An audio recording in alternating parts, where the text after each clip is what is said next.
Y se agolpó de nuevo la gente, de modo que ellos ni aún podían comer pan.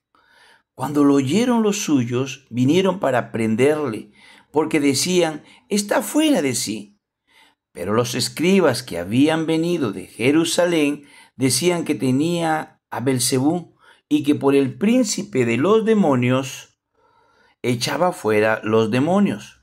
Y habiéndolos llamado, les decía en parábolas, ¿cómo puede Satanás echar fuera a Satanás? Si un reino está dividido contra sí mismo, tal reino no puede permanecer. Y si una casa está dividida contra sí misma, tal casa no puede permanecer. Y si Satanás se levanta contra sí mismo y se divide, no puede permanecer, sino que ha llegado su fin. Ninguno puede entrar en la casa de un hombre fuerte y saquear sus bienes si antes no le ata, y entonces podrá saquear su casa. De cierto digo que todos los pecados serán perdonados a los hijos de los hombres y las blasfemias cualesquiera que sean, pero cualquiera que blasfeme contra el Espíritu Santo no tiene jamás perdón, sino que es reo de juicio eterno. Porque ellos habían dicho, tiene espíritu inmundo. Gloria a Dios. Agradecidos a Dios por la oportunidad que nos brinda el Señor de poder compartir y estudiar su palabra, animando a cada uno de ustedes a mantener su fidelidad y ser guiados por el Espíritu Santo. Por lo tanto, hermanos, como es digno, por cuanto vuestra fe va creciendo y el amor de todos y cada uno de vosotros abunda para con los demás, tanto que nosotros mismos nos gloriamos de vosotros en las iglesias de Dios, por vuestra paciencia y fe en todas vuestras persecuciones y tribulaciones que soportáis. Esto es demostración del justo juicio de Dios, para que seáis tenidos por dignos del reino de Dios, por el cual asimismo padeció. Amén. Gracias, Señor. En el día de hoy, amados amigos, vamos a desarrollar el cuidado sobre el Espíritu Santo y el pecado de muerte, que tenemos que tener mucho cuidado. Acompáñenos en el libro de Marcos, capítulo 3, versículos del 20 al 30. Nos encontramos ante un pasaje muy serio. Fijémonos cómo al final del incidente narrado aquí, el Señor dijo que cualquiera que cometiera el pecado que Él describió como la blasfemia contra el Espíritu Santo, no tiene jamás perdón, sino que es reo de juicio eterno. ¿Por qué un veredicto tan grave y definitivo? ¿En qué consiste la blasfemia contra el Espíritu Santo? Para entender lo que Jesús quiso decir, debemos considerar las circunstancias. Por un lado, ya hemos tenido ocasión de ver que el Señor había desarrollado un amplio ministerio a lo largo de toda Galilea, en el que había manifestado suficientes evidencias de ser el Mesías. Su enseñanza, sus continuos milagros de sanidad, o el poder con que él echaba fuera a los demonios, eran pruebas inequívocas de que Jesús era el Mesías anunciado por las Escrituras. Sin embargo, aún después de haber recibido tanta luz, su respuesta fue de rechazo, pero no cualquier tipo de rechazo. Lo trataron como si estuviera loco y endemoniado. Los suyos vinieron para prenderle, porque decían, está fuera de sí. Los escribas decían que tenía a Belcebú. Habían llegado demasiado lejos. Y el pasaje nos enseña que hay un punto desde el que ya no hay posibilidad de retorno. Jesús enjuicia a los escribas. Miren, los escribas tenían una gran responsabilidad. Ellos conocían de primera mano que todo el ministerio de Jesús era una demostración directa y clara del Espíritu Santo. El mismo Nicodemo, un principal entre los judíos, lo había dicho. sabemos que has venido de Dios como maestro, porque nadie puede hacer estas señales que tú haces si no está Dios con él.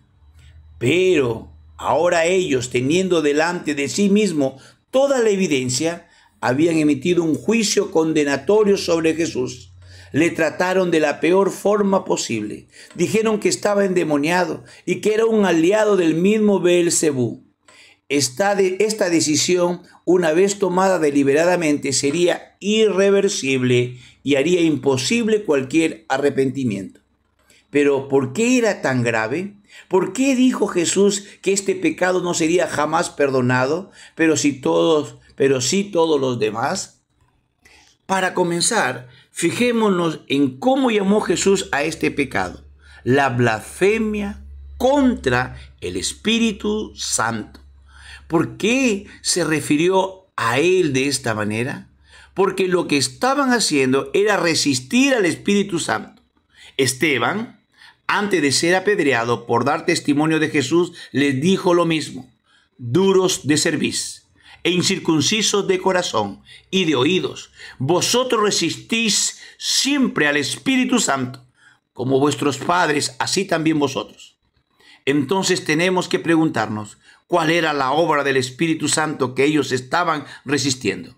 En las Escrituras, el Espíritu Santo tiene dos funciones principales: revelar la verdad de Dios a las personas y capacitar a las personas para hacer la obra de Dios. Por lo tanto, cuando acusaron a Jesús de estar endemoniado, estaban resistiendo la revelación que el Espíritu Santo estaba dándoles acerca del Señor Jesucristo y de la naturaleza de sus obras. Si ellos estaban resistiendo de esta manera la obra del Espíritu Santo, ¿qué más podría hacer Dios para convencerle de su pecado y llevarles al arrepentimiento y al perdón? El Espíritu Santo había presentado delante de ellos el testimonio más claro posible de la persona de Cristo. Si lo rechazaban conscientemente, no había nada más que Dios les pudiera ofrecer. Si lo que Dios hacía por ellos para llevarles a la salvación, ellos lo interpretaban como obra del mismo Satanás, ¿qué más podía hacer Dios contra eso? Con esto cerraban la puerta definitivamente al Espíritu Santo.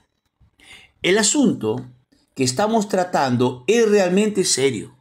Hay un estado de endurecimiento que incapacita al alma para el arrepentimiento.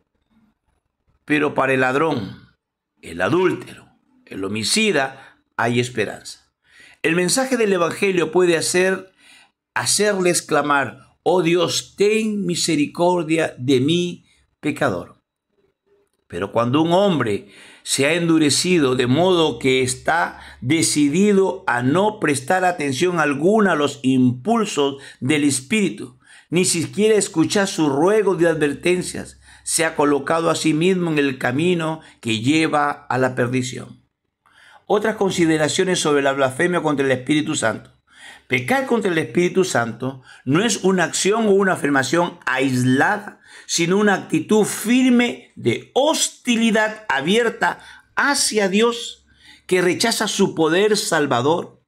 Al tratarse de una actitud interna del corazón, que solo Dios conoce en última instancia, ningún hombre se puede aventurar a hacer juicios sobre otros en el sentido de que tal persona ha blasfemado contra el Espíritu Santo. Observe también, se llama pecado de muerte y tiene su analogía en el Antiguo Testamento, donde Dios habla de un pecado cometido con soberbia. No había sacrificio que se podía ofrecer para expiar tal pecado. Por ende, la persona que cometía dicho pecado será cortada de en medio de su pueblo, por cuanto tuvo en poco la palabra de Jehová. Números 15, 30-31. Este versículo ha preocupado a muchos creyentes, quienes temen haber cometido este pecado imperdonable. Pero cuando una persona está realmente preocupada por este asunto, está demostrando por su comportamiento que no ha endurecido su corazón y trata de arrepentirse delante del Señor. Blasfemar es hablar mal de Dios, es rebajar su dignidad deliberadamente, insultarle, De esto aprendemos dos cosas muy importantes. El Espíritu Santo es una persona y no una fuerza impersonal como algunos dicen. El Espíritu Santo es Dios. Por eso la blasfemia contra Él es un pecado muy grave. Para blasfemar contra el Espíritu Santo no es necesario ser un depravado moral y estar inmersos en todos los vicios posibles. Recordemos que el Señor se estaba dirigiendo a personas muy religiosas.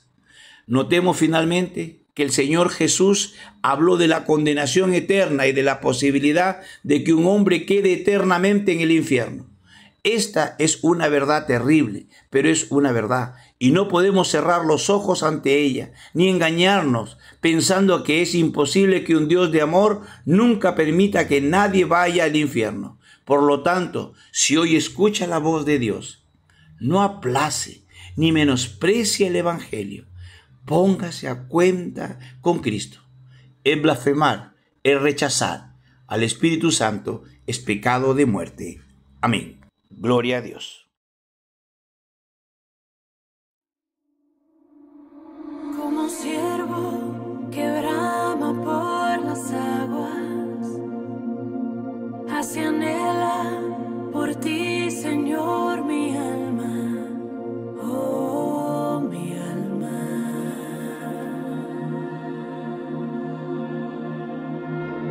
Como árbol plantado junto a aguas, así mi ser se deleita en tu palabra, tu palabra,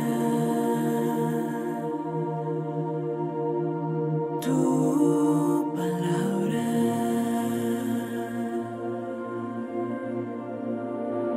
Que tu espíritu dé vida a la semilla en mi interior y tu palabra eche raíz en lo